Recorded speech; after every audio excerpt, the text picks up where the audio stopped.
atento, veamos, se va a tirar. Se va a tirar atento.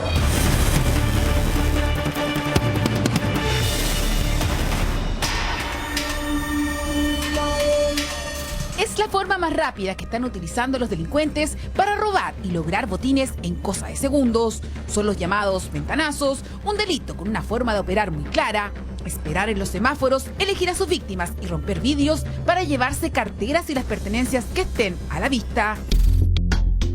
Conocen muy bien las personas que están a su alrededor, es por eso que es muy difícil poder captarlo por la cámara. Siempre guardamos los celulares. ¿Y es lo que más roban aquí? Celulares, sí, impresionantemente. ¿Y ustedes pasan constantemente por esto? Todos los días. Bueno, todos los decía días. el De caballero. hecho, ya si vamos al mall o cualquier cosa, toda la maleta. Porque es lo que es mercadería. Acá creo que anteayer mataron a un chico. Estamos justamente en la comuna de Los Pejos, específicamente en el sector de Avenida Central con Vespucio. Es esta una de las esquinas más peligrosas según los conductores. ¿Por qué razón? Porque ellos sufren robos especialmente en el sector de los semáforos. Vivo aquí, vivo. Siempre ha sido peligrosa, pero no le ponen atajo a nada. Solamente que una persona tiene que bajarse y dispararle al gallo. ¿Se Pero- sienten de algo las cámaras que ponen acá? De nada. De nada. De nada, siempre, Pedí nunca hay ayuda y no viene a la gente. los no. carabineros tampoco se hacen presente, nada. tampoco, Y toda la no. vida ha sido lo mismo. Tenéis que andar con los vidrios arriba porque tú sabís que cualquier cosa, te van a Y reventar cuando el tú vidrio. sabes de algo, uno lo va, ¿cómo se llama? A denunciar. Hay que llevárselo en bandeja al delincuente. O si no, no hacen nada. ¿Se vive en una zona así con tantos robos? Con miedo. Cuidado. Y con miedo. ¿Usted sabe que esta esquina es una esquina peligrosa donde ocurren robos y todo eso? Sí, la más asaltada. Aquí en el taller que trabajamos han asaltado en este último mes y medio a 2 personas. Le han roto los vidrios, le roban los celulares o lo que pillan. Yo creo que no hay seguridad, por lo menos no hay carabineros. Si bien esta modalidad delictual ha sido utilizada en varias comunas, los conductores ya han logrado detectar 3 puntos de riesgo: la intersección de Vespucio con El Salto, Barrio Franklin, y liderando las denuncias está el sector de Avenida Central con Vespucio en Los Espejos.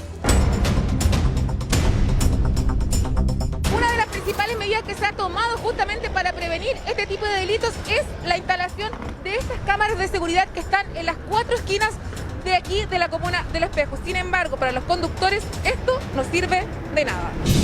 El fin de semana, un carabinero que pasaba por el lugar fue víctima de estas organizadas bandas. Sin embargo, al repeler el asalto con su arma, dio muerte a su atacante. En esta esquina son muchos los testigos silenciosos, quienes, pese a saber cuáles son los autores de estos robos, prefieren no involucrarse por temor.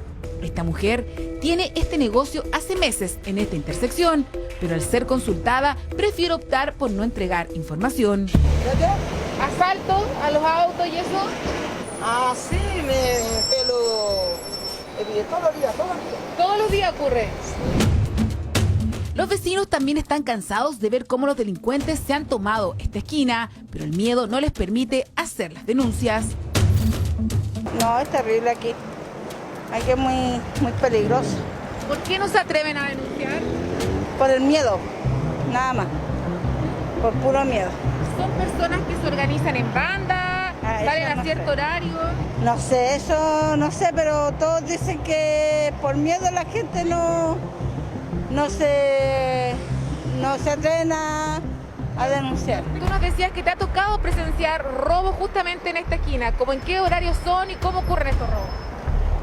Bueno, la mayoría son en la mañana temprano, cuando paran la luz roja y los vehículos, le revientan las ventanas y le roban los celulares. Claro que los robos no solo se producen a autos particulares, sino también en la locomoción colectiva. Ernesto, quien lleva más de 10 años pasando por este lugar, nos explica cómo operan estas bandas robando en sus buses. Es precisamente uno de los lugares favoritos donde estos sujetos roban los celulares al interior de la micro. Tal como lo decía el conductor, ellos saltan este torniquete y posteriormente avanzan solo una cuadra y después, al bajarse, es el momento que ocupan para robar los celulares. Aquí aquí, de lo que más tiran es el celular. Le roban a los pasajeros. Me tocan el timbre como para bajar, uno abre la puerta y como se demoran en cerrar, se sacan pasajeros, tiran lanzazos y arrancan. Están arriba como pasajeros, se suben como una cuadra atrás, media cuadra atrás, saltan el trinquete, pasan y se sientan como así, y ahí van observando. Y en ese trayecto, cuando ya ven un celular a la vista, tocan el timbre, bajan y ahí le pegan el lanzazo, arrancan. Y arrancan todos por acá, por el sector. Las autoridades, preocupadas por el tema, ya toman algunas medidas. Sabemos que los atochamientos que se producen propician los delitos de encerrona y robo por sorpresa. Por eso le solicité a Carabineros reforzar los servicios periódicos que se prestan en ese lugar para prevenir este tipo de ilícitos. Un delito fácil de cometer y que va en aumento, por lo que la acción de las policías y las autoridades para frenar los llamados ventanazos se hace más urgente que nunca. Reportaje de Marilyn Pérez que nos muestra efectivamente cuán vulnerables podemos ser, sobre todo las mujeres. Quizás una de las razones es que andamos siempre con nuestra cartera, algunas de manera, yo diría, equivocada, la ponen en el asiento del copiloto. Jamás hay que hacerlo, jamás. Pero así y todo, uno no puede decir que está segura, es decir, uno puede incluso estar con las ventanas cerradas y puede ser víctima, ¿no es cierto? No sé si directamente de un lanzazo, técnicamente hablando, pero también de una agresión o de un robo con violencia, tal como lo hemos visto. Aquí en el estudio, Bernardita Cruz nos contaba que ella fue víctima de un hecho parecido. Claro, el tema es que uno se asusta. A mí me pasó en la Alameda, ¿ya? Yo el auto sin aire, pues así que los vidrios bien abajo, bien abajo. Y claro, de repente sentí como un golpe. Me sacaron un collar que tenía mucho más valor emocional, pero era muy importante para mí. Me lo quitan, bueno, quedé con esto morado en el fondo, el tirón fue enorme. ¿Y qué hace uno? Pues no puede salir corriendo por la Alameda para ubicar al tipo en el fondo.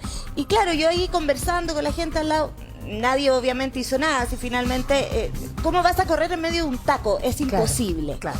Y ahí me contaban, pues que ya son súper habituales, ya saben, tienen en el fondo ya divididas su esquina, por dónde arrancar, por dónde no arrancar. Pero claro, en el fondo, y por más, yo iba con la cartera debajo de mi asiento, todo resguardado, pero bueno. Claro, pero el collar nunca le mencionaste. No, pues, jamás. No, o sea que vamos a llegar al punto en que yo me voy a subir al auto y me voy a sacar el anillo que me costó 5.000 pesos, digamos, claro. Y yo no soy de joyas caras, entonces también vamos a llegar a eso. Sí. Es como ahí es donde uno dice, bueno, algo no está funcionando. Claro, bueno, claramente. Así es, hay ciertas partes del mundo, perdón Ángeles, que de verdad ustedes no pueden circular si no llevan los vidrios arriba, todos con aire acondicionado, porque el nivel de este tipo de hechos ya expande cada día. Sí, así que hay que tener ojo con eso. El problema está, y lo decía Marilyn en su nota, que son delitos fáciles de cometer, pero son muy difíciles de perseguir. Queremos conversar, de hecho, con un experto, pues con David Rosowski de la Fundación Ciudadano Seguro. ¿Cómo estás, David? Bien, muy buenos días. Gracias por estar con nosotros. ¿Es difícil de perseguir porque las penas son bajas en este caso en este tipo de delito, o porque efectivamente son mucho más rápidos que cualquier persona, entonces en definitiva es difícil atrapar al delincuente? Todas las anteriores. Ya. El problema es que la ley no nos ayuda a poder perseguir a estas personas por un lado, por otro lado tenemos el grave problema que las penas son muy bajas y obviamente que el delincuente no trabaja solo en el lugar, por lo tanto sabe dónde escapar, sabe si es que está la policía o de civil o uniformada, por lo tanto tiene todo un equipo alrededor para poder seguir cometiendo y suele ocurrir que se hacen como una posta, ¿no? Entregan lo que hurtaron y finalmente cuando lo pillan es no, pues yo no tengo nada. Exacto. Sí, uno roba, el otro guarda y después el otro vende. Entonces es una cadena de delincuentes que cometen este mismo ilícito. Ya, queremos hablar entonces de la prevención, de cómo nosotros podemos evitar un tipo de delito así. Y tenemos gráficas preparadas para eso. Sí, tenemos una gráfica que una de las cosas más importantes que ustedes hablaban recién era el tratar de andar siempre con las ventanas cerradas. Correcto. El delincuente va siempre a buscar cómo facilitar su delito. Y si es que yo tengo la ventana abajo, obviamente que va a preferir que nosotros seamos la víctima versus una persona que tiene el vidrio cerrado. Ahora igual es importante, ojalá, instalar dentro de lo posible láminas de seguridad, por lo menos en el vidrio del conductor, si es que no podemos instalar en todos los vidrios. Perdona, pero ¿para qué sería en ese caso la lámina de seguridad? Si es que nos tiran un piedrazo o con un palo o con una... como antiguamente lo hacían con una bujía, la calentaban y con eso era más fácil romper un vidrio. Esto va a prevenir que el vidrio nos salte a nosotros por un lado y por otro lado que sea más lento el romper el vidrio. Danos un segundo porque estamos con Francesco Gazzella en otro punto para ver si es que efectivamente sirven o no estas láminas de seguridad, qué tan fácil son instalarlas y cuál es el precio, ¿no, Francesco? Exactamente, Ángeles, nos venimos para afuera, estoy con José Ignacio del Valle de Procar y mira, justamente acá tenemos un ejemplo de una lámina instalada. ¿Ya? Tú nos puedes contar un poquito, José Ignacio, de qué se trata esto, porque vamos a intentar, y este es el aviso para todos nuestros televidentes, de justamente traspasar el vidrio. Lo voy a hacer yo, con cuidado, tengo guantes, vamos a ver cómo sale, pero de todas maneras acá ya hay seguridad. ¿De qué se trata esto? Mira, te cuento, esto es un auto que equipamos, bueno, especialmente para venir para acá. La idea hubiese sido tener un poquito más de secado en las láminas. Las láminas son un proceso que nosotros lo hacemos bien profesional, tiene que tener un proceso de secado para que tome su dureza. ¿Pero las funciones? Las funciones de que hoy día tenemos que tratar de que el vidrio nosotros vamos a impactar, podemos pegarle con una piedra, pueden pegarle con un bate de béisbol, este caso con un casco, tratando de simular. El vidrio se va a romper, ¿ah? Es que tengo preguntas. Hola José Ignacio, ¿cómo Hola, ¿qué estás? tal? Qué gusto, te saluda Ángeles desde el estudio. Quisiera Hola, preguntar, ¿hay distintos tipos de grosores de lámina? Es decir, ¿puede haber una más delgada que sea más económica y tenga menos efectividad? ¿De qué depende? Mira, bueno, depende de muchos factores, evidentemente. Uno, evidentemente, como cualquier cosa, es la calidad de la lámina. Otra cosa es la calidad de quien te está instalando la lámina también, evidente. La calidad, un proceso que sea de calidad y el espesor de la lámina. Y eso también va a ser lo que te varía también un poco el precio de la lámina, porque cuando siempre preguntan, oye, pero ¿cuánto es el precio de la lámina?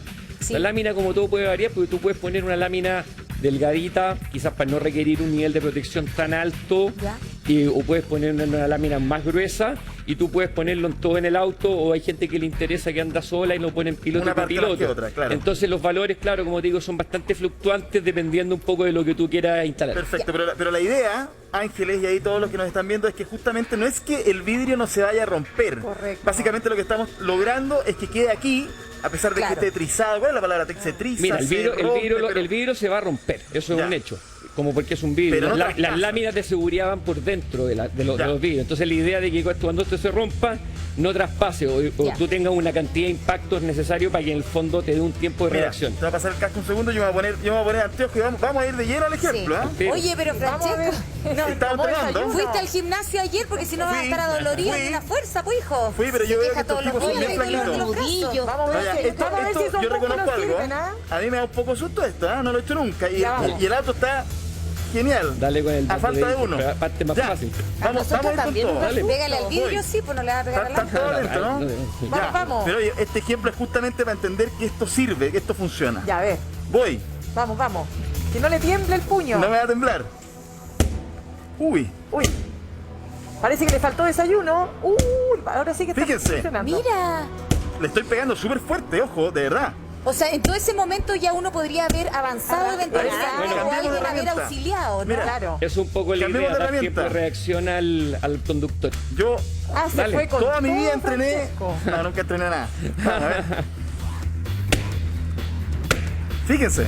Mira. Claro, pero tienes un montón de rato más para poder Tú me decías que esto no tuvo, ojo, chicas, esto no tuvo el tiempo regular, digamos, de... Exacto, es que lo hace que, bueno, nos llamaron allí.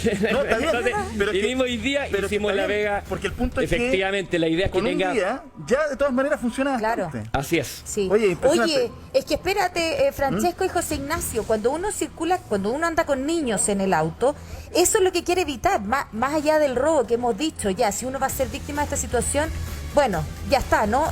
Tomando todas las precauciones del caso, pero eventualmente impide que lleguen las, ¿cómo se llaman? Las esquilas o astillas de los vidrios a los niños. Claro. Esto pasa lo mismo y es bueno y recomendable hacerlo en el parabrisas o no. ¿Se puede en el parabrisas? Mira, los parabrisas todos de fábrica por normativa en Chile ya vienen con una lámina de seguridad interna. ¿Ya? Perfecto. Entonces todos los parabrisas ya vienen con una pequeña lámina. Ustedes se han fijado cuando hay un choque y el vidrio se rompe, el vidrio queda igual que el del lateral allá. O sea, imagínense una película, el tipo que le pega fuerte el vidrio sí se rompe, en cambio el parabrisas no pasa nunca. Exactamente. Es lo mismo. Ya, perfecto. Exactamente el mismo ejemplo. Pero ahora, Juan, espérate, vamos a tratar de hacer lo mismo, pero con una piedra que parece ser como el modus operandi más clásico, ¿no? Tenemos esta. Pero no te creo, tiene ciertas habilidades. Vamos a ver, Esta está con malicia. Vamos. A ver. Oye, yo no soy Francesco. zurdo, esto está más difícil, pero bueno, vamos acá. Vamos. Te tenemos fe. Mira, efectivamente se astilla más rápido el vidrio con la piedra, Y no se cae. Claro, pero no se cae. Y esa es la idea, en el fondo, y eso es lo que le da una resistencia. Mientras más ancha la lámina de seguridad, más vamos a lograr el efecto que esto se retenga, que es lo importante para que no lleguen las esquilas. No, es bien. Lleguen las esquilas. La verdad a mí me impacta porque yo al golpear siento cómo se mueve un poquito esto. Sí, claro. Se ve, Francesco. Veo que se desprende parte del vidrio, pero es muy difícil lograr que esto realmente se desprenda. Y esto que Francesco tiene fuerza, pues. Agradecido, Mirna, muy agradecido. José Ignacio pregunta. Para no quedar mal, digamos. José Ignacio, ¿qué nos recomiendas? ¿Poner en todos los vidrios, tanto delanteros como de los asientos traseros? Mira, generalmente depende un poco con quién andes tú en el auto. O sea, si tú ocupáis el auto para venir, te la pegas sola todos los días y es para lo que ocupáis el auto, oye, podéis tener piloto y copiloto y con eso te va a bastar. Yo te recomendaría tener una mejor protección en piloto y copiloto a laminar el auto completo si tú andáis sola. Si andáis con familia... Ahora, ojo que a mí me tocó una vez, caminando por la calle, ver un tipo que se metía a un auto, ¿no? ¿Y qué hizo él? Rompió la parte de atrás y se mete para adentro. Y se mete porque había un bolso. Efectivamente, nunca hay que dejar nada, la típica, pero uno se olvida, qué sé yo, y se llevó el bolso. A veces estos tipos, por lo que sea, te pueden romper un vidrio y entrar. Mira, y te cuento algo. Quizás mejora. Los gallos no tienen criterio. Si el problema es que no tienen criterio. Nosotros también cambiamos vidrios de auto para la gente que le rompen los vidrios.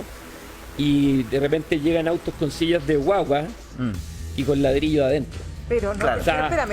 Ese es el nivel que cualquier cosa. Y yo he visto de estos tipos que este tipo se metió rápidamente por este vidrio, sale y el otro auto lo espera justamente acá y se tira por la ventana del otro auto. O sea, ni siquiera se abre la puerta, se tiran y escapan. Es imposible atraparlos, es imposible. Así que yo al menos si se cuenta con la platita, yo lo haría en todas partes. Correcto. Porque es bien impresionante. Es muy potente, porque cuesta mucho. Peor es que por el vidrio de atrás, además, meter la mano y sacarle el seguro a la puerta de adelante. Exacto. Oye, ¿qué pasa? ¿La verdad es que te dije que te metiera allá adentro? Y que llamara allá. Mira, nada. Nada, a ver. Bien. Yo le ofrecí a Francesco que se metiera dentro del auto y que pegaba yo, pero no quiso. Le dio se atrevió. Podría ser al revés. Pero es que igual es impactante que alguien te esté golpeando. ¿Veamos el vidrio? Ya, a ver. Esa es la lámina. Esta es la lámina. La lámina, ya. Por este lado está la lámina. Miren, yo no siento nada. Absolutamente nada. Ninguna como, no sé, pedacito de vidrio o algo que pinche un poquito, nada, está liso. O sea, para las guaguas es seguro entonces para los niños que van atrás. Es súper seguro, es realmente impactante, ¿eh? Ya. Bien. José Ignacio, ¿algún último detalle de esto, pero por la parte de acá? Mira, básicamente un poco lo que me decís tú. Es importante entender bien qué es lo que queréis poner. Y si quiero andáis solo, como me preguntaban, piloto copiloto suficiente. Idealmente también depende un poco lo que uno pueda, el presupuesto que cada uno tenga para ver qué es lo que quiera hacer. Y bueno, uno puede ir de a poco, primero quizás las dos primeras, después atrás, no tiene por qué ser todo al mismo tiempo. Así es. Pero yo estoy bien impactado, de verdad. José Ignacio, tenemos preguntas para ti, José Ignacio, que llegó a través de las redes sociales. Dice así: Camila Campos está con nosotros. ¿Ya? Acá estoy, Ángeles. Preguntas para nuestro experto. Estoy recibiendo en este preciso instante. Pasemos a revisar, por favor, qué es lo que Perdona, hay Cami, nos vamos a acercar un poquito porque nos estamos escuchando bien. Los autos no nada, escuchar nada. Por el tema de los autos en la calle, pero un segundito. Ahí sí. Bueno, voy, la leo. Estas láminas que mostraron afectan la visibilidad. Muchas gracias. Bueno, ¿escuchaste la pregunta? No. La pregunta es si afectan las láminas la visibilidad al momento de manejar, etc. Bueno, súper buena pregunta porque efectivamente una lámina mal instalada te pueden quedar globos, una lámina de mala calidad se te puede decolorar. te puede generar distorsión porque las láminas se instalan con un proceso color. Es un tema súper artesanal y en el fondo la gente tiene que trabajar con pistolas de calor para poder moldear estas láminas a los vidrios. Entonces, cuando se moldea mal y se te pasa el calor, genera distorsión. Entonces tú tenés que tener gente realmente especialista para que el trabajo te quede bien hecho. Hay que preocuparse de hacerlo bien entonces. En buen chileno es como cuando uno instala un papel mural. No le ha pasado y le quedan los globitos y uno dice, eso es lo que pasa. Lo mismo, la lámina los globitos. La lámina al teléfono. Ahora, pero mira, si está bien hecho el trabajo, problemas de visibilidad no vas a tener. Deberíamos tener, claro. Perfecto. No vas a tener. Más preguntas. Tenemos más preguntas que están llegando al más 569-5148-1313 que las vamos a responder dentro de un ratito. Yo creo que Camila va a tener que estar con José Ignacio porque aparentemente son varias las inquietudes que han llegado. ¿Les parece? A nosotros sí, ¿te parece a ti? Perfecto. ¿Responder más ratito algunas preguntas? Por supuesto, lo que necesiten, encantado. Gracias, José Ignacio, gracias, Francesco. 8 de la mañana. Oye, pero ¿qué es lo que te pasa, Angelito? Ya sé, anoche tomaste agua mineral con rodaja de limón. No tomé agua mineral anoche, por eso. Ahí está. Estoy deshidratada. Tráeme agüita, un agua mineral con una rodajita de limón. 8 de la mañana con 31 minutos y está con nosotros David Rosowski de Fundación Ciudadano Seguro. Y estábamos hablando primero de cómo prevenir y ser víctima de un ventanazo, ¿no? Y hablábamos de instalar las láminas de seguridad. Pero hay otros puntos también. Recién vimos la efectividad, porque es muy bueno lo que decía Mirna, si andamos con niños, generalmente en el auto instalar también en las ventanas de atrás. Ventanas de ellos, claro. Es muy importante siempre, justo Bernardita contaba recién lo que le había pasado, que mantengamos las ventanas cerradas cuando estamos en algún taco, como se dice, o congestión vehicular, porque ahí es cuando el delincuente aprovecha la oportunidad para cometer el delito. Entonces, si es que vamos andando con los vidrios abajo y vemos que vamos a llegar a un semáforo o a una congestión, que después vamos a ver los puntos más críticos, obviamente que en ese minuto es cuando debemos subir las ventanas y esperar para volver a bajarlas. Lo tercero es siempre tener precaución dónde guardamos las cosas, dónde guardamos la tecnología, la cartera, la mochila. Siempre eso es, que espera, ¿dónde dejan el vital. celular ustedes, por ejemplo? Es que no, espérate. No, pues vamos a estar contando, pues niña, por Dios. Pero uno lo tiene al lado, lo tiene a la vista, por lo general. Hoy día venden estas cositas, o sea, no hoy día, si ya harto rato, venden estas cositas en el tablero. En el tablero, porque la gente ve el GPS, ve las ubicaciones y todo, y ahí está, pero súper hiper a la vista. Muy a la vista, muy a la mano, entonces el delincuente lo que hace es que pasa siempre por el lado del auto y después se da la vuelta y roba. Entonces es muy importante, él también va a ver si hay una cartera, si es que hay una mochila con algo, un bolso, y él lo que va a debiese hacer es llevar uno la cartera o el bolso? La cartera lo posible en la maleta. Siempre antes de subirnos al auto, guardar las cosas en la maleta, quedarnos con lo esencial, un celular, la llave y el resto, ojalá. ¿En serio? ¿En la guardado. maleta? No lo había pensado, fíjate. Sí, lo mejor es en la maleta. Es que igual, fíjate, espérate, que estaba pensando cuando uno guarda la cartera debajo del asiento, como la Bernardita contaba que lo hacía antes. Que ya sabemos que ya sabemos que no sirve. No. Ya, debajo del asiento, pero si uno frena fuerte, igual puede salir la maleta, el bolso. Se puede abrir, se pueden caer cosas. Hay mucha gente que la deja también en el asiento de atrás, pero el delincuente ya sabe y roba obviamente a raíz de eso. David, te agrego otro tema, no todos los autos tienen cierre automático de puerta una vez que comienza a andar el auto. Sí. Yo creo que todos y todas debiéramos tener inmediatamente la precaución de cerrar todas las puertas. Sí, exacto. ¿Sí o no? Sí, cerrar las puertas, cerrar las ventanas, ojalá dentro de lo posible, en forma permanente, y también siempre que nos van a robar y que hoy día desgraciadamente tenemos que hablar estos temas porque están pasando, no es que sean todo Chile, pero sí tenemos que ir teniendo las precauciones. No bajarse del vehículo. ¿Por qué? Porque el delincuente siempre anda de a 2, de a 3, de a 4, y si yo me bajo, nos van a seguir robando dentro del auto o bien se van a hallar el vehículo. Por lo tanto, porque es importante no bajarse. No bajarse. De repente uno por el impulso lo que se baja. Contabas por Bernardita, que tú querías, te bajó la pulsión de perseguir al tipo que te había pegado el lanzazo. Yo lo que digo es que uno además no se va a poder perseguir, menos cuando estás en un taco, luz roja, no hay espacio, no hay... O sea, y es peligroso, es súper peligroso. Además que hay que tener en cuenta que, claro, estamos hablando de los ventanazos, pero en el caso, por ejemplo, de los portonazos, cosas así, claro, y dice no bajarse del vehículo, pero el tipo está en éxtasis en el fondo en ese minuto, te va a obligar a bajarte igual, y ahí además hay que lidiar con con los nervios de uno, con los nervios del asaltante, que no es menor, y se puede llegar a una escalada de violencia que es súper preocupante. Por eso es importante que estas recomendaciones son para los llamados ventanazos. Exacto. Pero si es que nos van a hacer un portonazo, como hablábamos ayer, obviamente que hay que bajarse el vehículo lo más rápido posible. Bueno, y tú dices que hay que dirigirse también, ahí dice, a la comisaría, ¿no? A la comisaría. ¿Y por qué es tan importante? Porque si yo no denuncio, no hay delito. Y si no hay delito, no hay investigación, no hay inversión en esa esquina, no hay policías que van a ir a cuidar esa esquina y tampoco personal de seguridad ciudadana. Por eso es tan importante siempre denunciar. Muchas veces viene el problema que yo denuncio y uno cree que no hay investigación,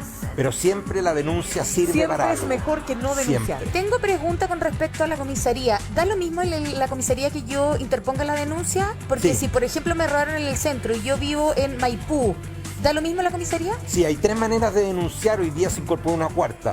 En cualquier unidad policial, tanto de Carabineros como de la PDI. También puedo ir a la Fiscalía a denunciar.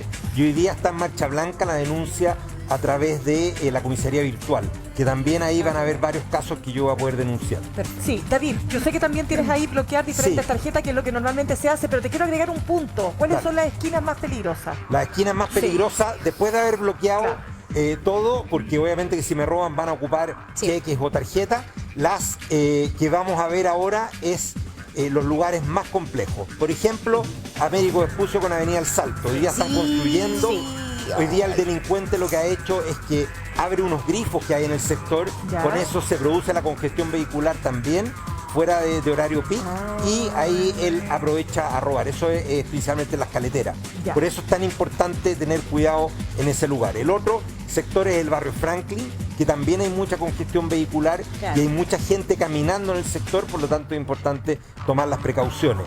El tercero es en Independencia con Santa María. También ahí hay varios puentes, ¿cierto?, que pasan y que también hay mucha congestión, mucho comercio ambulante, mucha delincuencia, y ese es un punto muy importante de tener con cuidado cuando nosotros vamos transitando. David, te damos las gracias por todas estas recomendaciones, por estas herramientas, ¿no es cierto?, para que cuando veamos y seamos víctimas además de un delito como este, sepamos cómo reaccionar de mejor manera. Así es, justamente en el conocido barrio May, Unión Latinoamericana y Salvador Sanfuente, afuera de lo que es el CEFAN número 5, y ustedes ven que hay una patrulla de Carabineros. ¿Por qué? Porque fue justamente ese el sector que despertó la polémica, y se encuentra justamente en este momento un operativo de Carabineros, además del personal municipal, recorriendo estas calles. ¿Para qué? Con un único objetivo: que los comerciantes ambulantes no se instalen justamente en la avenida, que bloqueó incluso el ingreso a la ambulancia, y eso despertó la polémica acá en el sector.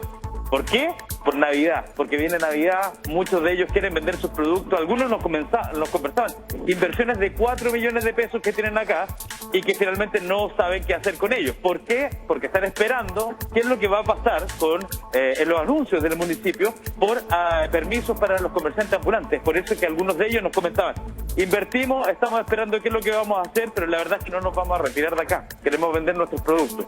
Y es lo que conversábamos con algunos de ellos, ¿no? ¿Cómo están? Buenos días. ¿Tiene mascarilla para poder conversar con usted? Muchos de ellos, comentarles, pasaron la noche en sus propios puestos para poder guardar su mercadería y evidentemente evitar que fueran de alguna manera incautadas. Ahora, el ambiente, la verdad, es que es mucho más tranquilo que lo que vimos ayer. Ayer había una suerte de tensión muy intensa. Hoy día, al parecer, entendemos que están llegando a una suerte de acuerdo, pero usted me decía, nos perjudica, porque la gente ve la presencia policial y ni siquiera quiere entrar porque le da miedo. La contingencia policial, ¿por qué da miedo a la gente? Porque aquí han habido manifestaciones entre comerciantes y carabineros, y más de un público que no tiene nada que ver en la manifestación. Le han pegado palos, le han pegado piedrazos, más de un corte han llevado. ¿Cuál es su nombre? Carlos Moreno. Carlos, comentarles que Carlos, porque esto es una antecedente importante, Carlos paga su patente, tiene su puesto acá, tiene que pagar su patente todos los meses, evidentemente. Con este contexto no ha podido vender porque sabe que hay un conflicto que no le pertenece. Él sigue pagando, pero la gente no llega porque les da miedo transitar por acá. ¿Por qué? Porque tenemos justamente la presencia policial para evitar, yo les decía, el bloqueo de esta avenida. Pero esta avenida es solamente una. Está también San Alfonso, que está totalmente tomada. Exposición. Sí. Gorbea. Bascuñán, me dice por ahí. Así es. ¿Y qué es lo que está pasando a esta hora en estos lugares? Está la gente trabajando. No hay presencia policial ahí. Presencia policial allá. O sea, aquí lo conflictivo realmente fue el consultorio. Claro. Y aquí no sale la ambulancia, si usted se da cuenta, ese tránsito sale. No entra. Tú dices que no es utilizada esta avenida. No es utilizada para ellos. Pero reconoce el conflicto que es que bloqueen una avenida. Ellos, para poder ir a una ambulancia, para ir a un hospital, ellos en el hospital tienen que salir hacia allá. Lo entiendo perfectamente, pero tú entiendes el conflicto que genera también que bloqueen una avenida. Todos los años nosotros, los últimos días de diciembre, nos tomamos el agua porque el flujo de gente que viene para acá hace que nosotros nos podamos trasladar para acá. Porque ahí no cabe toda la gente. Porque las veredas son muy pequeñas y yo millones de personas, millones de fuera de Santiago. Yo lo comentaba ayer justamente. ¿Cuál es tu nombre? Julia. Julia. Lo que le comenta Julia es lo que yo les comentaba ayer. Son cerca de 2... Dame un segundo, Julia. Son cerca de 2 millones de personas que transitan por aquí a diario, que al menos en esta avenida hoy día hay muy pocas que están transitando. ¿Por qué? Porque es Carabineros y los comerciantes ambulantes que están hablando justamente con el teniente coronel Apablaza para saber lo que va a ocurrir acá. Esto, la verdad es que es un conflicto que se va a mantener y ustedes lo están observando. ¿Qué es lo que va a pasar? Se los vamos a estar comentando en minutos. Sí, de todas maneras estamos atentos entonces también a este diálogo, ¿no?, que se lleva a cabo y lo vemos en la cámara de Camilo, que efectivamente entre Carabineros y los comerciantes ambulantes. Ayer la situación se descontroló un poquitito, ojalá que hoy día no suceda lo mismo. Nosotros tenemos preparada una nota precisamente que explica, ¿no?, el porqué de este conflicto y qué pasa con el CEFAM número 5, que está a muy pocas cuadras ahí donde está Rodrigo, y efectivamente se ve imposibilitado el paso de las ambulancias producto del comercio ambulante. Nosotros lo único que queremos es seguir trabajando. Ahora, el problema de ustedes ha sido que le cerramos la calle, ¿cierto? No cerramos nosotros, porque lo cerraron allá. Ahora nosotros vamos a trabajar normal, vamos a tener el orden. Acá nadie roba, acá nadie hace ninguna cosa de esa manera. Pero ya el tránsito está suspendido. Esta vez se tomaron la calle, pero sin toldos. Un operativo policial durante esta mañana les impidió a los vendedores ambulantes de Meix instalarse en la vía pública como de costumbre, o más bien, como estaban ayer. Hoy en día el Bancoyán se tomaron la calle, mi hijita linda. Se tomaron la calle y se tomaron la calle nomás. La disputa duró varios minutos. El objetivo de Carabineros era despejar lo máximo posible la calle Bascuñán Guerrero, por donde hace días no transitaban autos particulares, tampoco micros de la locomoción colectiva, porque los ambulantes simplemente bloquearon el paso. Pero eso no es todo ni lo más grave. Las ambulancias del CEFAM número 5, que están a unas cuadras, simplemente no podían pasar. He venido todas estas veces a sacar hora al consultorio en paro, porque no se puede pasar, porque está todo ambulante, la calle tomada, todo. El problema es aún más profundo. Amenazas han recibido el personal de aseo, locatarios establecidos y ahora también quienes trabajan en el CEFAM, que atiende a más de 45.000 personas. Es por eso que el recinto hoy se cerró temporalmente. Pese a conversaciones en semanas anteriores con las autoridades, lo de este martes no se pudo prever. Con el objetivo de garantizar la seguridad de usuarios y funcionarios, durante esta jornada se suspendieron temporalmente las atenciones presenciales en el CEFAM, estableciendo derivaciones a otros recintos para dar continuidad a las atenciones más urgentes. Por su parte, el municipio de Santiago dice estar realizando un plan de seguridad, por lo que este operativo podría reiterarse los próximos días. Aquí hay denuncias por parte de muchos actores que tienen que hacer uso del barrio Meix. Hemos adquirido un compromiso con Carabineros de mantener en este plan de fin de año un copamiento en el sector. Desde el Directorio de Transporte Público Metropolitano aseguran que 9 servicios tuvieron que desviarse de esta calle. Tanto la presencia del comercio como de vehículos, dicen, no permiten una circulación segura a los buses. Hasta que eso no cambie, comentan, no retornarán. Y vecinos como Carolina tendrán que seguir caminando de más para llegar a destino. Pero como te digo, no ha pasado ninguna por aquí. Así que si la están desviando, a lo mejor la están desviando por otro lado. Porque se hace mucha congestión aquí en esta calle al ingresar desde la Alameda. Pero entonces, ¿sirve de algo este tipo de operativos? Si se hace esto más seguido, por lo menos mantenerlo un poco controlado. Porque no creo que se pueda erradicar a todos los comerciantes ambulantes, pero sí mantenerlos controlados. Sirve de algo porque baja un poco toda esta cantidad de ladrones, maleantes, se despejan un poco las calles y a lo mejor también da la oportunidad que puedan las calles ser limpiadas y finalmente esto es un basuralo. Esta tarde en la calle Bascuñán se podían ver las marcas de quienes antes utilizaban ese sector para instalarse con los toldos. Espacios que algunos arriendan, un problema que aún está pendiente junto con la seguridad de quienes transitan por el barrio Meix. Ahí entonces lo que veíamos, ¿no? Acá se configuran, Rodrigo, antes de darte el pase, acá se configuran varios puntos, porque no es solo la necesidad que dirán muchos trabajadores ambulantes, ¿no? De generar ingresos porque no tienen trabajo, etcétera. Esto es un tema de larga data y que está afectando seriamente la seguridad del sector. Cuando tú cierras una calle, tú estás señalando que eres dueño de cómo se configura una ciudad, de las entradas y salidas de una calle, no respetas la ley, no dejas que Carabineros entre. También hemos sabido que aquí hay mafias que están detrás, entonces es un tema súper complejo. No es tan simple como que decir blanco y negro, y es por eso también que la alcaldesa de Santiago está tomando medidas para ver cómo resolver un problema, insisto, que se arrastra hace ya varios años. Rodrigo. Sí, así como tú lo dices, no es una realidad maniquea, no es blanco y negro, hay muchos matices, ¿no? Porque hay gente que trabaja, hay adultos mayores, pero también existe lo que tú estabas comentando, ¿no? Esta suerte de cobros también, ¿no? Ahora, esto coarta las libertades también de quienes quieren transitar, más allá de la ambulancia. Ahora, lo que sí dicen, los que conocen el sector, que por aquí no transitaba nunca la ambulancia y que el CESFAM, la verdad es que no atendía mucho al personal, a las personas que transitaban por el sector. Las estadísticas del municipio son distintas, son cerca de 45.000 personas que se atienden en el CESFAM número 5, y es por eso que entonces se ha motivado este despliegue policial. Ahora, lo que están haciendo, ¿qué me dice usted? Póngase mascarilla. ¿Tiene mascarilla ahí o no? Consíguese una mascarilla para poder entrevistarla. Ahora, entiendo yo que por ahora, esto es bien llamativo, porque por ahora al menos lo han dejado poner estas mesas. Por lo menos un poquito, porque por allá no se venderá, porque resulta que los chinos trabajan con las cocinas y la gente se va haciendo fila. Claro, y las veredas son muy pequeñas. Claro, entonces no nos va, entonces no se ve ni para allá. Ya. Porque andamos, que apúrate, que avance. No, si quienes hemos comprado en el barrio sabemos, ¿no? Cuidado con el auto atrás, Camilo. Sabemos la cantidad de gente que anda acá. Vamos a colocar todo pero es que sea así, como ya, pero entiende que finalmente se desordenó todo, en algún momento esto era un caos, y evidentemente el tomarse calle no está permitido. No, pues no está permitido, pero también es como un abuso que hacen porque aquí nosotros pagamos patente, pero usted vaya a ver las otras calles, nadie paga patente. Bueno, es lo que ocurre, y por eso está el personal policial acá, y usted lo ve, ¿no?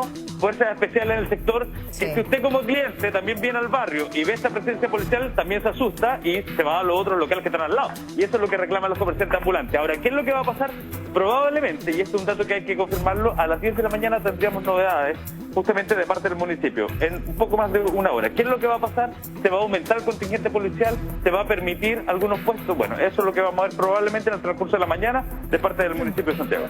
Vamos a estar atentos a eso, porque también era una de las solicitudes de las peticiones, ¿no?, de los comerciantes ambulantes, que les dieran algún permiso provisorio, por lo menos hasta el próximo 24 de diciembre, considerando que esta es la fecha más importante para ellos, en donde mayor dinero recaudan producto de las ventas navideñas. Rodrigo. Básicos, pero también suben las cuentas de la luz.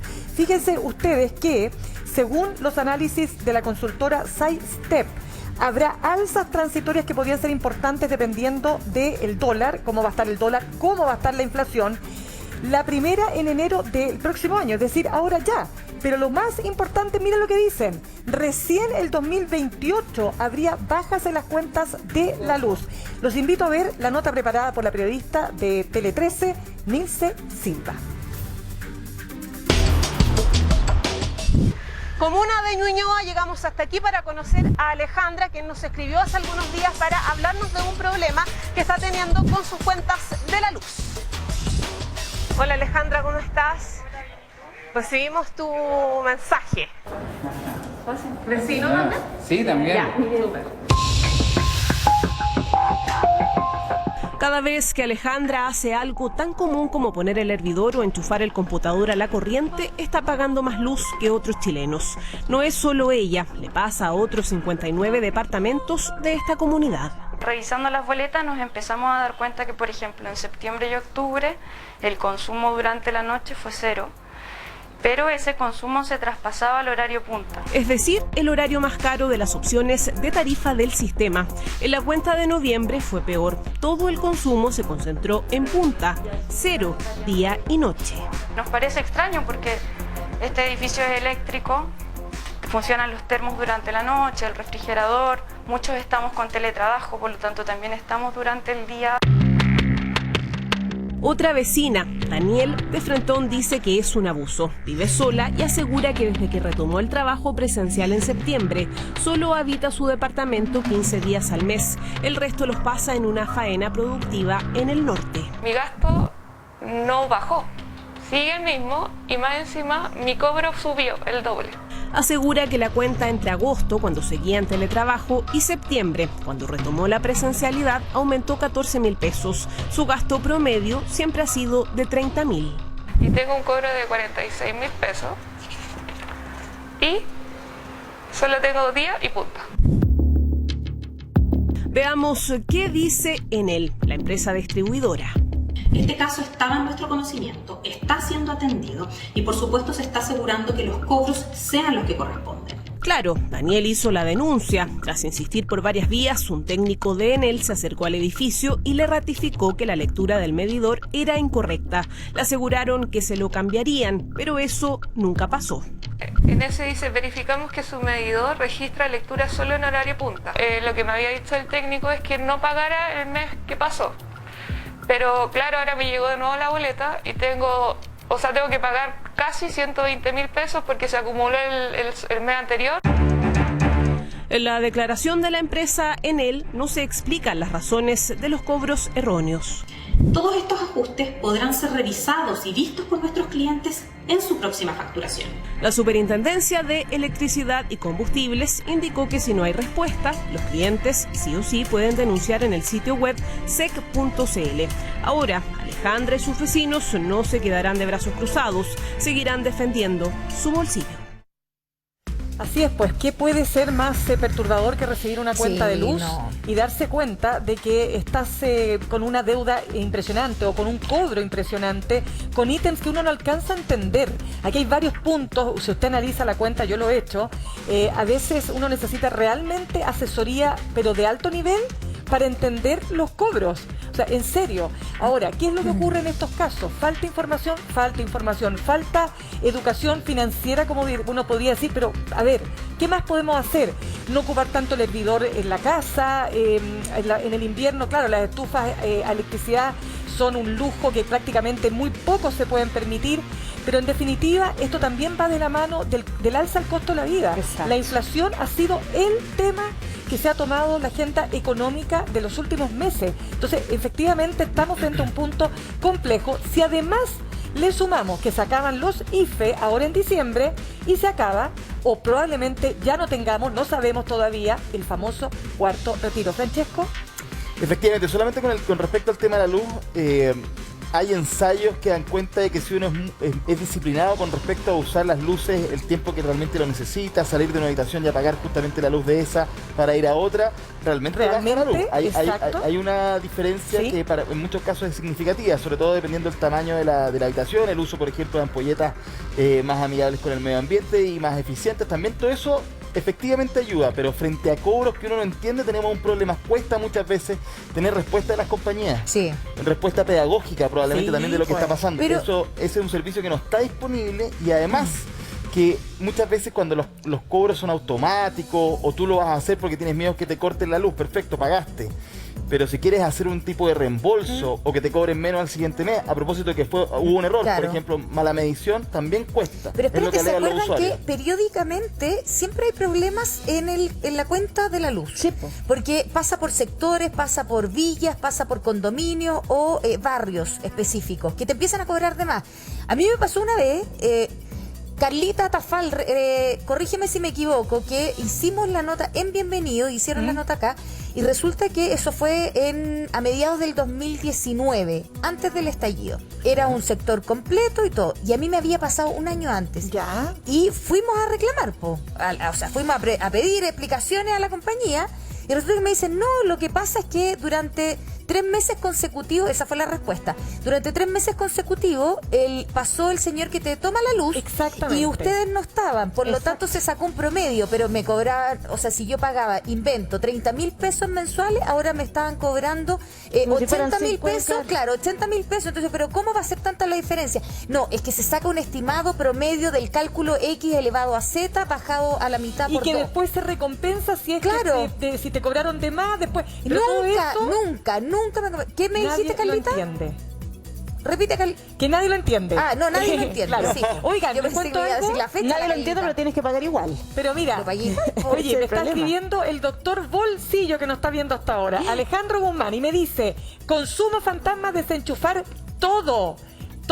Claro, no todo, porque el refrigerador no lo puedes desenchufar, además se echa a perder. ¿Qué haces tú en tu casa para cuidar la luz, Bernardita? Ando detrás de todo el mundo apagándole las luces, las luces. El griterío porque queda el televisor prendido, la radio, etcétera, lo mismo, o el computador, el cargador del celular. Oye, en las oficinas, también, porque una cosa es cuidar el bolsillo y también el medio ambiente. Sin duda, ¿cierto? Va todo de la mano y de repente uno va a una oficina y están todos los computadores prendidos y hay 2 personas trabajando, todas las luces, o sea, todo eso es un gasto, en el caso de la oficina para las empresas, pero la casa también, ¿no? Sí, pues. Nos pasa un montón. Pero espérate, es que claro, efectivamente una cosa es la cuenta abusiva o el pago abusivo o el cobro abusivo, pero otra cosa es el medio ambiente. Y yo no quiero pasarlo por alto eso que tú acabas de decir, Bernardito, porque efectivamente tú entras a cualquier oficina o en la noche cuando se va, uno se va. Todo prendido. Nadie apaga los computadores. ¿Pero por qué? ¿Por qué tenemos esa práctica? Yo no lo entiendo, fíjate, no lo entiendo. Yo en la casa estoy no igual que... Lo que es de todo no es de nadie. Sí, pero mira, pero el medio ambiente... aire acondicionado. Pero ¿saben qué? Tenemos un solo planeta y este planeta lo habitamos todos. Pero Ángeles, me pasa lo mismo que a ti. Yo voy en la casa apagando, la tonta de apagar todo. Veo los cargadores puestos y digo, ¿pero por qué dejan los cargadores puestos? Sí. ¿Pero qué pasa con los cargadores? Y ahí los cargadores puestos. Uy, que me da rabia esa cuestión. De verdad, insisto, que ciertas prácticas muy disciplinadas con respecto al agua, luz, gas, funcionan para disminuir las cuentas. Dicho eso, está todo más caro, como tú decías bien al principio también, estamos con un problema ya casi estructural de precios. Sí, claro. El tema de la inflación, el dólar te pegó una subida impresionante y una bajada que los economistas al parecer ayer no podían explicar. No se entiende muy bien qué está pasando y esos son vaivenes que nos pegan a todos y esto produce por supuesto un efecto en las cuentas que también dependen muchas veces de temas como el precio del petróleo, el tema del tiempo y la eficiencia también muchas veces pasa por ciertos números que van creciendo. Ayer veíamos cómo ir al supermercado, a la feria o a la vega de manera eficiente, pero donde vaya igual tú dices estos precios y tiene que ver justamente con un proceso inflacionario que tiene este país y con un alto nivel, y así lo describen algunos expertos, de personas, de población que está decidiendo en esta etapa del año gastar plata que tiene o plata que no tiene y se endeuda más que ahorrarla. Estamos en un país que ha crecido mucho este año, casi de manera histórica, un 17%, pero es porque el año pasado crecimos muy poco y muchos proyectan que lo que se viene puede ser relativamente malo. Entonces es momento más de ahorro que de gasto, pero si seguimos gastando, más le inyectamos a esta economía que crece en sus precios. Ya vamos a estar hablando del cuarto retiro justamente de aquello. Pero ¿saben qué? El doctor Bolsillo no puede vivir sin nosotros. Está en línea, al teléfono. Y nosotros sin él. Alejandro Guzmán, te escuchamos. Hola Mirna, hola Ángeles, ¿cómo están? Hola, bien, ¿y tú? Me admiraron el pensamiento, no puedo vivir sin ustedes. Oye, pero ¿se te escucha mal? ¿Estás con manos libres o estás directo con el celular? ¿Ahí me escuchan bien? Tienes que moverte la ventana. Sí. Ya, aquí estamos. Ahí sí. ¿Cómo estás? Bien, pues contento, yo lo echaba de menos también. Lindo, Alejandro. Oye, explícanos un poco esto del consumo fantasma del que hablabas. Mira, lo que pasa es que como ahora dependemos tanto de la tecnología, con las tablets, computadores, celulares, en general las personas tenemos la costumbre de cargar los artefactos y después dejar los cables conectados, es decir, no desconectamos los aparatos, pero por ejemplo tú dejas el microondas enchufado, que es lo que hace normalmente todo el mundo, ¿te has fijado? Pero queda prendida la lucecita, o dejas conectados los cables, y en general ese consumo te aumenta hasta un 10% la cuenta de la luz. Espérame, Alejandro, ¿tú tienes ahí la posibilidad de alejarte quizá un poquito del teléfono? Es que tu voz es tan potente que satura. Pero muchas gracias, porque me confunden con él. Ahí sí, pues. Oiga, ahí un asunto a propósito de lo que decía Ángeles y lo que tú también comentabas. Fíjate que varias veces algunos medios, las últimas noticias se ha preocupado, fíjate que lo digo porque han tenido el mérito de calcular cuánto gasta cada utensilio en el hogar, ni hablar del hervidor eléctrico. O sea, el hervidor casi que trate de no ocuparlo, o tener un termo para guardar el agua caliente. El termo es una súper buena idea, prender el hervidor eléctrico 25 veces en la tarde, porque uno llena el hervidor, el cafecito encima. No, y para esta tacita de té. Pero mira, también leía que si usted tiene, por ejemplo, cable, el aparato, el Divox o como se llame, ¿no es cierto?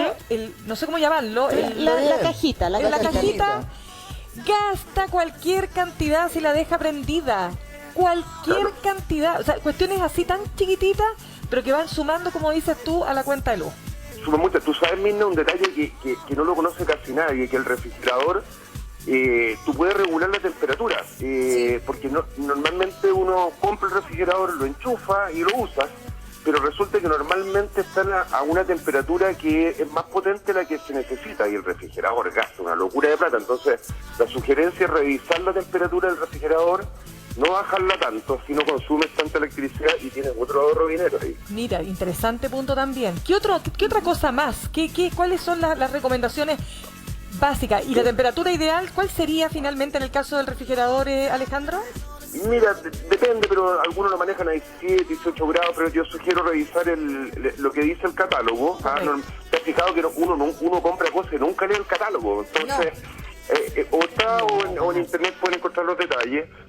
Lo otro que es importante también, Mirna, me parece que lo comentó Francesco, no lo alcancé a escuchar, es una pequeña inversión, pero se paga sola, que es colocar ampolletas LED. Eso de todas maneras, pues, claro. O sea, te duran una locura. Yo cambié todas las ampolletas de la casa, las vas cambiando a poco, y eso te genera mucho dinero. Yo sé que estamos hablando de la luz, pero como se nos viene el verano, quería recomendar para el tema del agua. Tienen unos aireadores, esos que tú colocas en los lavamanos, en la cocina, que te reducen el consumo del agua, pero en forma súper potente. Puntos, exacto. ¿Por qué tiene que salir el chorro entero así? ¡Guau! Claro. No, pues puede haber una manera de regularlo. Alejandro, pero quiero aprovechar también tu llamado, gentil llamado, en tu calidad de economista, porque justamente Francesco nos hablaba de lo que está influyendo en todo esto, la inflación. Si es que se aprueba un cuarto retiro, ¿tú crees que esto va a seguir impactando en las cuentas de los servicios básicos o no? Mira, lamentablemente los retiros de FP han mostrado que son inflacionarios. Eso ha sido una realidad. Todavía no está claro lo que va a pasar si sale ese retiro o no finalmente. Pero las cuentas de servicios básicos también han tenido un gran aumento, porque las personas con las pandemias y con la forma de trabajar, y mucha gente que se quedó trabajando en la casa, tuvo un mayor consumo de electricidad. Incluso una discusión, ese era un costo que antes pagaba tu jefe, pero ahora tú estás pagando. Alejandro, aléjate un poquito del... ¿Ahí sí? Sí, aléjate un poquito. ¿Ahí sí? Sí. Entonces hemos tenido un aumento en las cuentas domésticas, porque muchas personas siguen teletrabajando en su casa. Entonces ese era un costo que antes pagaba la empresa, pero ahora lo pagáis tú, porque en el fondo tú pagas tu cuenta de luz, tu cuenta de agua. Entonces ha sido una de las consecuencias de esta pandemia y de la cuarentena. Claro, lo otro que te quería agregar es que hay departamentos antiguos que no tienen, no solo antiguos, que tienen estos famosos termos eléctricos para calentar el agua. Gastan, pero una cantidad de plata, ¿sí o no? Es una locura, sí. Los edificios modernos ya no tienen esos sistemas, pero acá fundamentalmente el llamado es, de verdad, ayer comentábamos en el programa que los tres principales ítems de gasto eran, si tú te acuerdas, eran vivienda, alimentación y transporte, pero dentro de vivienda las cuentas ocupan un espacio, pero tremendo. Entonces, recomendaciones en la luz, por ejemplo, el microondas, tratar, si uno puede ordenarse, no ocuparlo para descongelar. ¿Te has fijado que uno coloca un pollo, lo tiene en media hora y Y eso es una locura de plata. Oye, pero lo otro, volver a la tetera tradicional. Ahora, ahí tengo dudas. Ahí tenía el gas, si no, pero la cuenta sube por un lado y si no pero por el otro. Es que a mí me gustaría sacar ese cálculo si efectivamente te gasta, no sé, la luz, gas. Es que el tema está en lo que decíamos delante, hervir el agua, una cierta cantidad, tener un termo y listo. Versus estar encendiendo la cocina para calentar agua en una tetera tradicional. Si al final del día, en la pava, lo como decían. importante es como ser consciente de lo que uno hace dentro de la casa. Claro, un poco lo que decía también el doctor, de saber cuánto gastan ciertas cosas. Por ejemplo, cuando compramos algo eléctrico, está la información disponible sobre cuál puede ser que gaste menos, también dependiendo de la calidad. Cuando estos objetos muchas veces pierden calidad en el tiempo, también pueden tener un problema de mayor consumo. Entonces, todas esas cosas son importantes. Yo no digo que cambiemos toda la casa, todos por súper, no sé, refrigeradores más eficientes, da lo mismo, pero hay que ser consciente, hay que estar pensando siempre en eso. Y el tema de los transformadores, los cargadores, ese es un tema pero archi repetido, pero al final hay que crear el hábito. Y los hábitos se cambian por otro hábito muchas veces. Pero eso es lo que cuesta, si todos entendemos la materia. Alejandro, quiero tomar lo que había contado Ángeles, que le ha pasado y que le ha pasado a muchas personas, a mí también me ha pasado, que no llegan a medirte ya sea el agua o la luz. Sí. ¿Qué es lo que ocurre? Te voy a poner el siguiente ejemplo respecto del agua.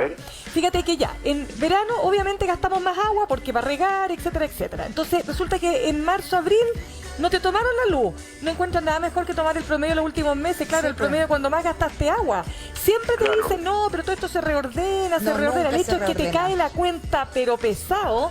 Y tú dices, pero ¿qué hago frente a esto? A mí me llama mucho la atención, Alejandro, porque comparando, voy a poner un ejemplo, disculpen, personal. Tengo una hermana que vive en Suiza. Me dice, esto sería impensable que lleguen y te digan, no, es que no pudimos tomar la cuenta, no pudimos tomar el medidor, quiero decir. Entonces le vamos a hacer un cálculo. Yo de verdad te lo pregunto, a lo mejor estoy equivocada y se hace en otras partes. Mi hermana me dice, a mí jamás me ha pasado que me digan, vamos a hacerle un promedio del promedio porque no se pudo tomar la cuenta.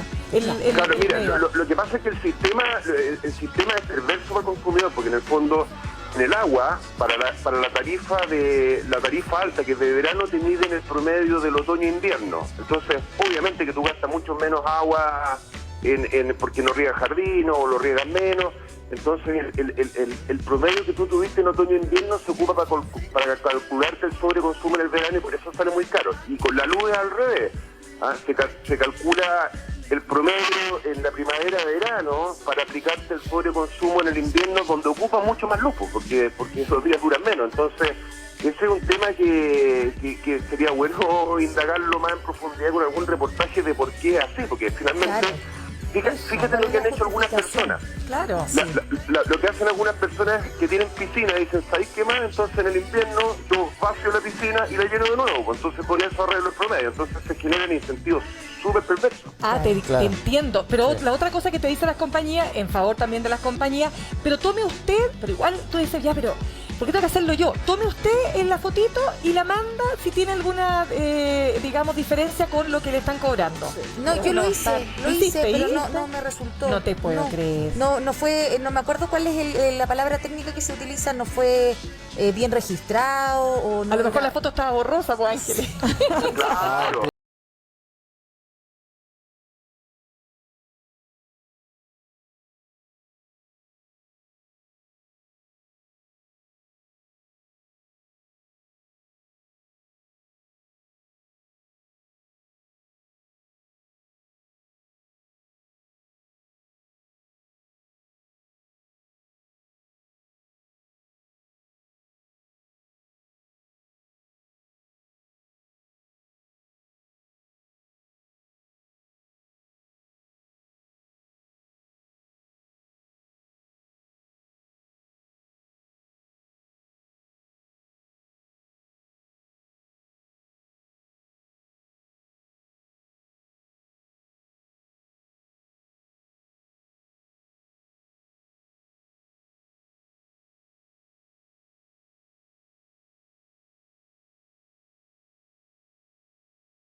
Doctor Bolsillo, tan lejos pero tan cerca, usted al teléfono, ahí desde el estudio, yo en la estación digital y las personas desde sus casas conectadas con todos nosotros nos comentan, pasemos a revisar dudas para Alejandro Guzmán. Doctor Bolsillo, ¿es cierto que cada vez que se abre el refrigerador se gasta mucha luz? Qué buena. Hola Camila, ¿cómo estás?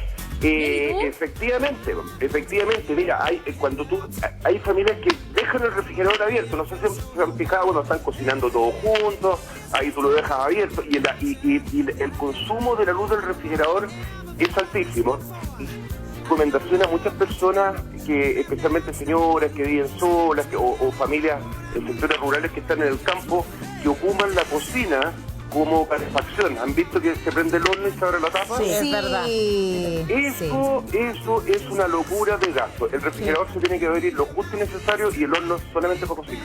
Y no solo lo del refrigerador es por el tema de la luz, también porque se genera, la gracia del refrigerador es que genera un propio ambiente dentro de él. Si uno abre, cierra, hace muy poco eficiente el trabajo del refrigerador. Sale Va a necesitar más fuerza para lograr la atmósfera que necesita. Cerrarlo bien también, En mi casa. Menos mal que está la alarmita, porque yo no tengo ninguna alarma. Yo tampoco. Oye, mi refrigerador sí que es antiguo, te lo voy a decir. El mío tiene más 30 años.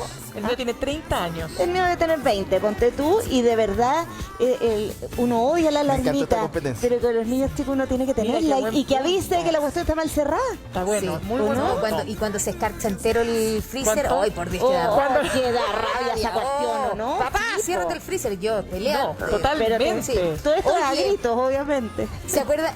Nunca me voy a olvidar de Máximo Pacheco. ¿Se acuerdan que era ministro de Energía? En una entrevista que le hicieron así como más humana. Bueno, pero esa harina otra cosa. Ya metiste la política. Ya, si tenía que ser con Estoy diciendo otra cosa, ¿no? Que él, como ministro de Energía, le hicieron una entrevista y resulta que era más de semblanza, más de conversación, de conocerlo a él y todo. Bueno, y él decía que lo que primero le enseñaba a sus nietos era cerrar el refrigerador y no abrirlo. Pero excelente. Porque era lo que explicaba recién el doctor Bolsillo, efectivamente, el gasto y el mal uso del refrigerador. Además que lo echas a perder. Además que lo echas a perder, eso es lo que pasa. O sea, los tuyos no abrían el refrigerador, por eso duró 30 años. Exactamente. Tenemos más preguntas, Camila Campo. Oye, les quería decir algo también. El tema está prendiendo. Pasemos a ver. Literal. Doctor Bolsillo, ¿sale más barato usar la lavadora en la noche? Mira, no necesariamente, pero lo que sí sale más barato, y si la ropa lo permite, lavar con agua fría. Usar la lavadora pero con agua fría. Yo sé que hay ciertas prendas que tienen que ser lavadas con agua caliente, pero si puedes preparar una carga y ocupar la lavadora con agua fría, te ahorras un montón. Pero, profesor Bolsillo, le digo yo, doctor Bolsillo, yo jamás lavo con agua caliente, jamás en mi vida. Yo tampoco. Jamás. ¿Cómo? ¿Pero qué prenda necesitas? Bueno, también tengo una lavadora de hace 25 años, entonces no calienta. Oye, pero o sea, tus niños tampoco usaban la lavadora, porque vamos bien, ya yo tampoco la uso con agua caliente, pero porque no me preocupo, no sé. ¿Pero por qué tendría que lavarse? Es que no entendí. No, es que es verdad, tiene ciertas disposiciones para agua caliente por algo. Para que alguna prenda, para que salgan las manos. ¿Alguien lava con agua caliente? No, nadie. ¿No? Si para desmanchar lo mejor es el jabón. Sí, el Popeye. El jabón gringo, bueno, ya no importa, gringo. Pero sí es verdad, jabón Popeye, el jabón blanco de barra y uno está ahí. No, pues sí, lo mejor para sacar las manchas, que va a estar gastando y agua estar detrás caliente. de los niños, ponte los zapatos, no hagan calcetines, que después... sí, claro. Tal cual. Así. Doctor Bolsillo, ¿qué? ¿Le puedo hacer una pregunta? Sí, pues. ¿Cuánto tiempo se demoran ustedes en ducharse? Nada, soy seca porque me quedo dormida.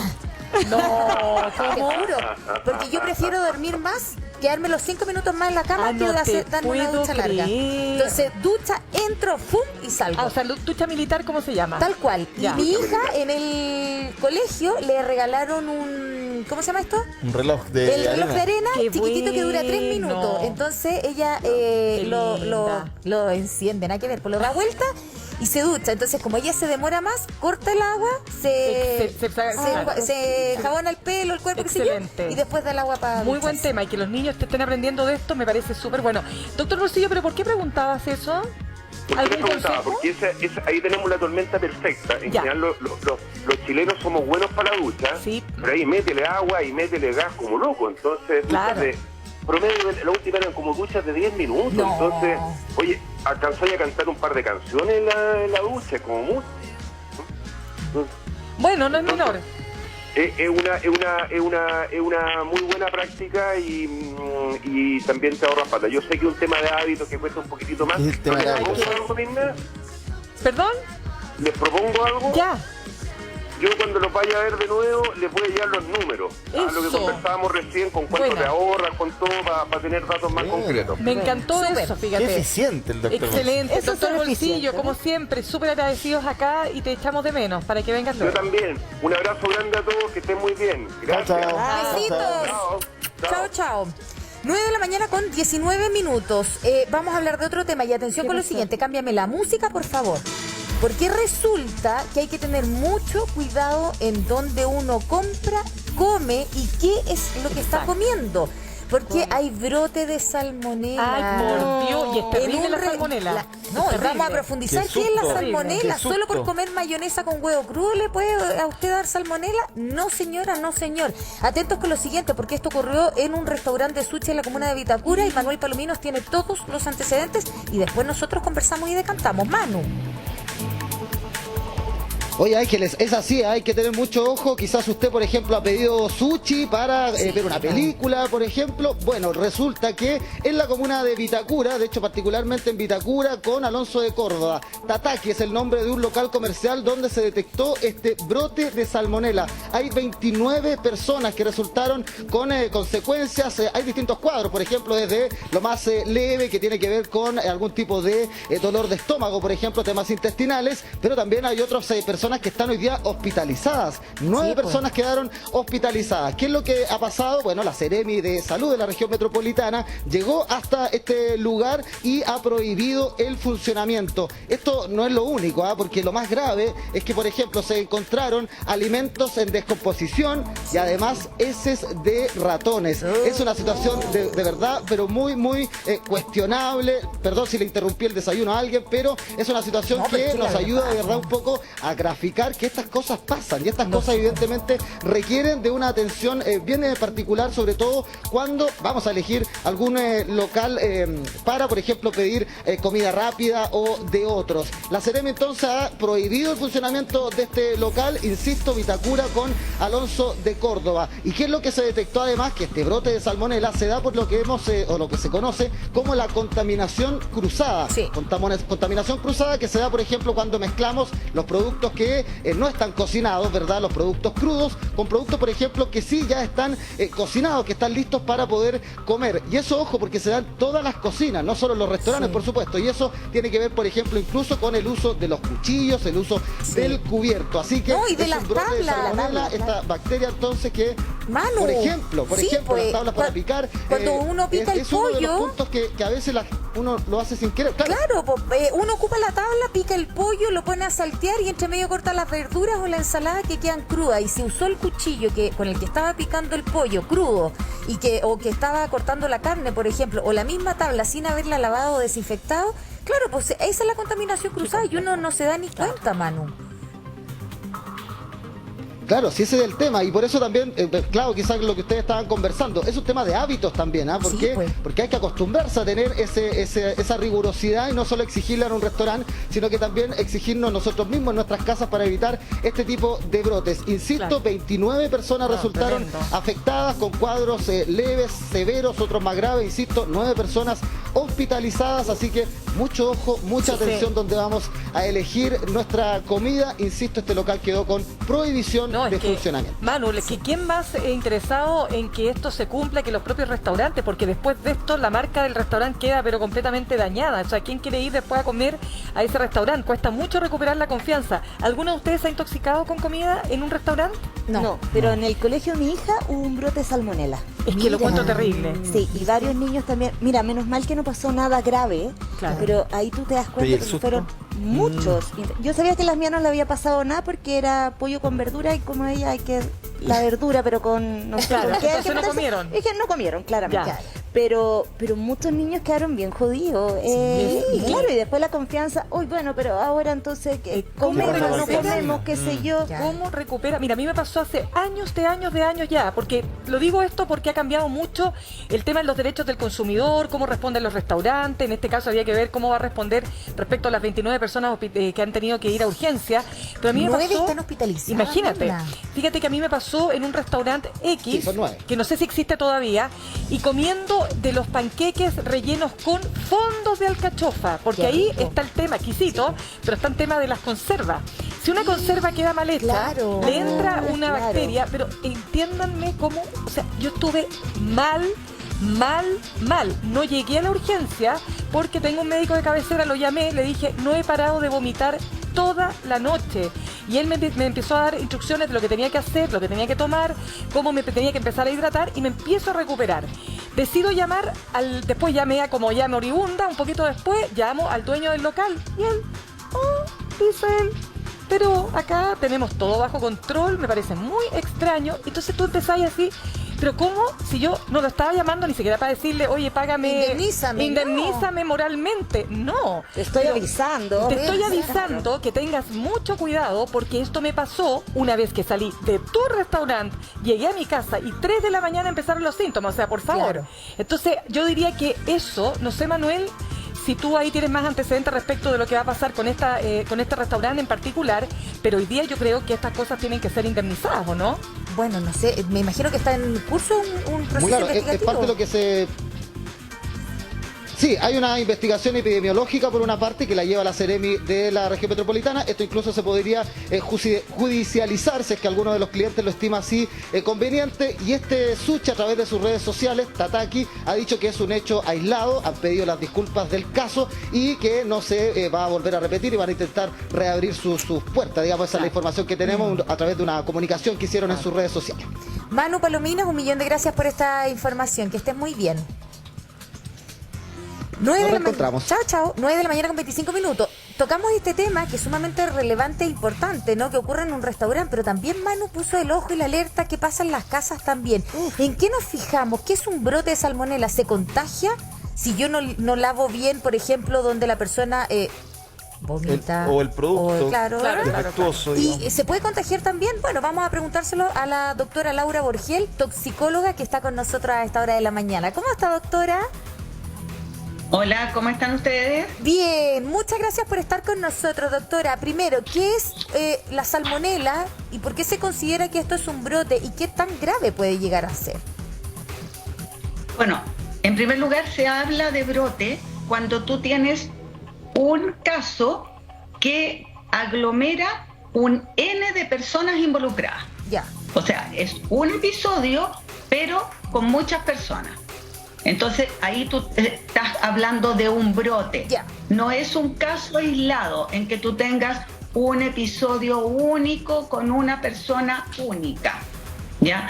Aquí tienes un sistema con una unidad de contaminante y con muchas personas.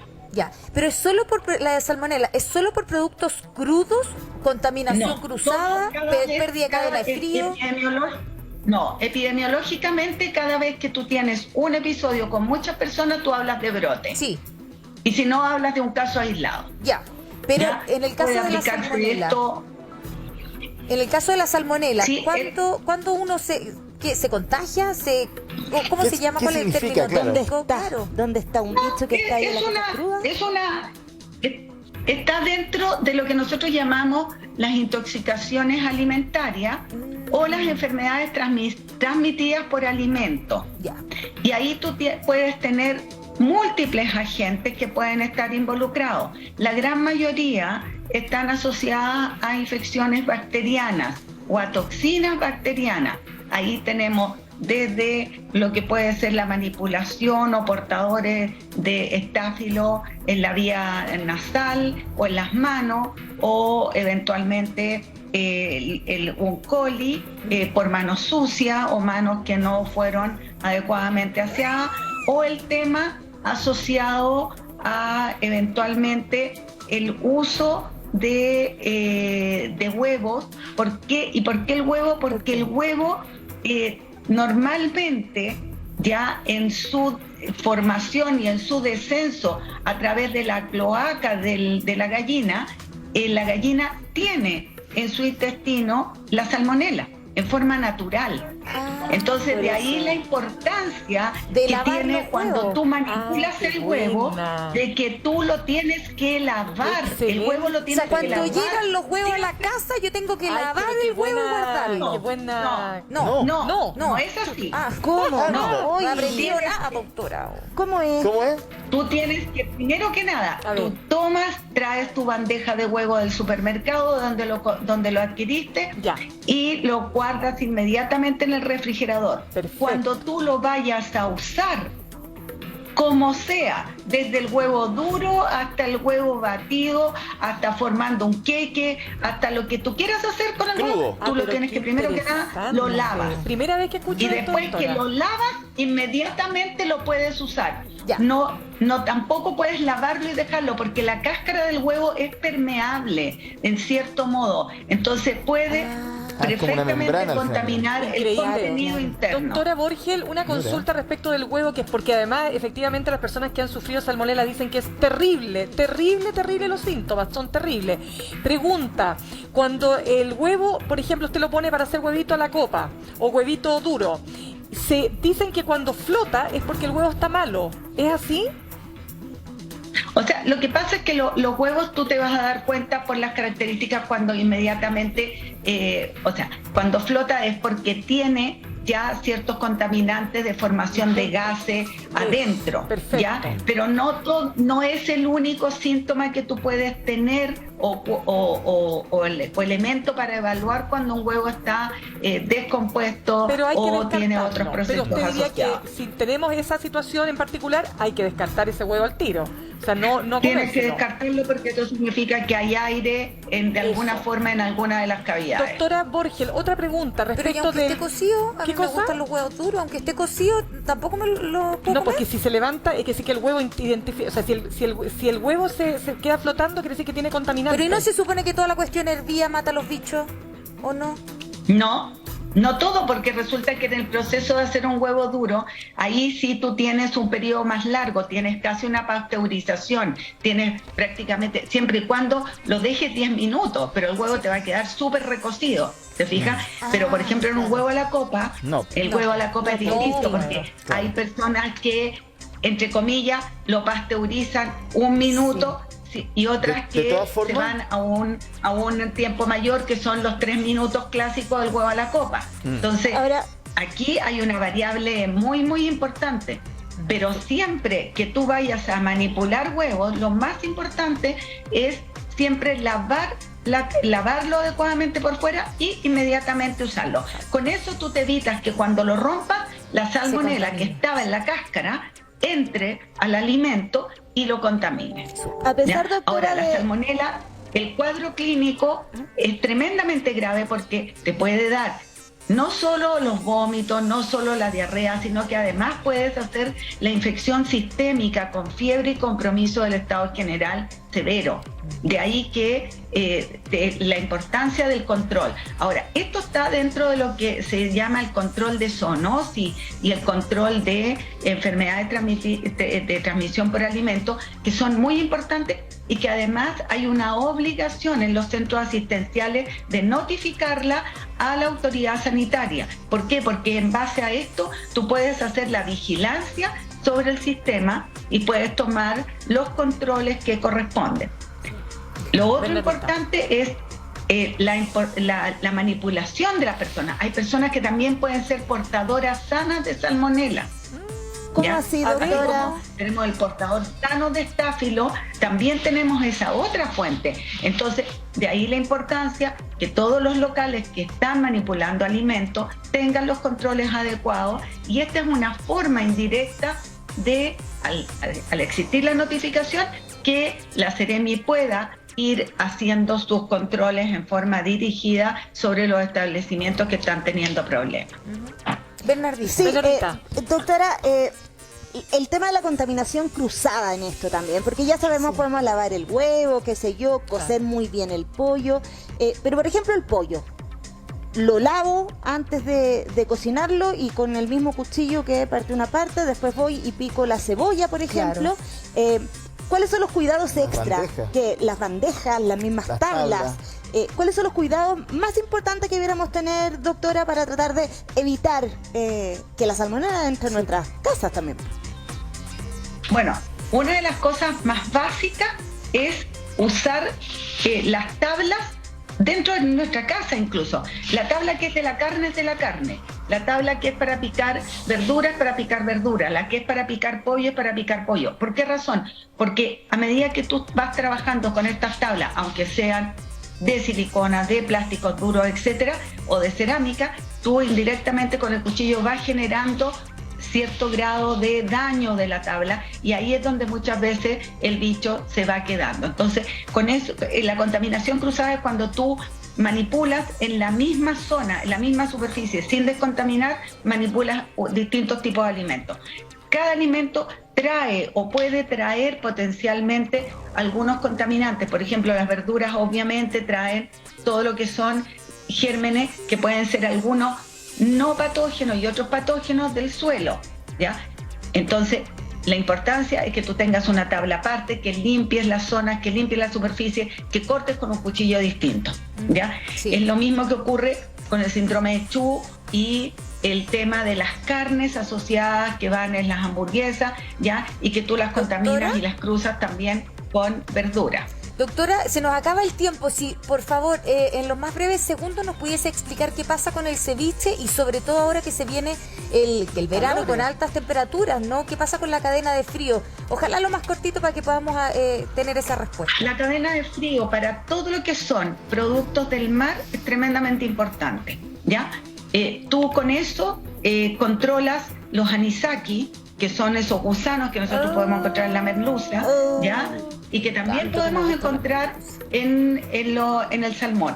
Entonces, de ahí la importancia que siempre vengan con un golpe de frío, porque es la única forma, como quien dice, de inertizarlo y de que si por ese motivo lo ingieres, no tengas un desarrollo del anisaki en tu estómago y tengas dolor abdominal y tengas además náusea, vómito y todo lo demás, ¿ya? Eso es clave en todo lo que son. Y los mariscos, lo más importante es que deben recordar que nosotros tenemos un país con una característica especial. Nosotros normalmente podemos tener eclosiones algales de marea roja. De ahí la importancia que vengan todos con los controles sanitarios que corresponden, que sean comprados en lugares autorizados, y eventualmente si la autoridad sanitaria da una alerta respecto de una zona con problema de marea roja, no comprar porque son más baratos, porque me los trajeron de por allá o de por acá, etcétera. Esto incluye a todos los mariscos, incluye también a los locos. Los locos también pueden eventualmente también ser portadores de marea roja. Entonces es como para siempre en lugar autorizado, siempre con los controles de calidad, siempre con el control de frío. Y si yo voy a transportarlo, ojalá llevar una bolsa térmica para mantener esta cadena de frío. Perfecto. Doctora Laura Borgel, toxicóloga, 1.000.000 de gracias por conversar este interesante tema con nosotros. Nos ha aclarado tantas dudas, doctora. Hemos hecho tan mal las cosas durante tanto Pero tiempo. yo quiero quedarme con lo del huevo, que cuando usted ya lo tenga refrigerado, que en esta época no lo tenga fuera del refrigerador, cuando lo vaya a ocupar, lávelo, porque así con eso va a lograr protegerse mucho más. Es verdad. Gracias, doctora. Un abrazo afectuoso. Que esté muy bien. Chao, doctora. Ya. Bueno, interesante. Oye, otra cosita del huevo. Dígame. Quería hacer que no en todas las preparaciones ocupas el huevo, lo hierves, que soy con la cáscara. Entonces siempre el huevo, cuando lo vas a llevar a un recipiente, que no sean todos al mismo recipiente, es decir, de a uno. Y examinar el huevo. ¿Me estoy explicando, no? No, ¿para qué te voy a mentir que no? Sí, es que lo la pizarra, me enredé por el huevo duro. Cuando no es huevo duro, cuando tú necesitas huevos o cuando quieres separar el huevo de la clara, qué sé yo. Sí. Cuando haces el merengue, por ejemplo. No vayas a echar, por ejemplo, pones un huevo en un recipiente. Pongas inmediatamente el otro huevo al mismo recipiente. En uno separado, lo examinas y lo llevas al conjunto. Para no mezclar. Para no mezclar. Primero por una cuestión muy simple. Si te cae uno malo, que se nota, todos los huevos ya no sirven. Pero además para poder examinarlo de a uno. Porque el huevo muchas veces no es que venga de un color malo, completamente malo, y uno se da cuenta. Hay que mirarlo. Hay que mirarlo. Ahora lo dicen los expertos. Oye, pero si tan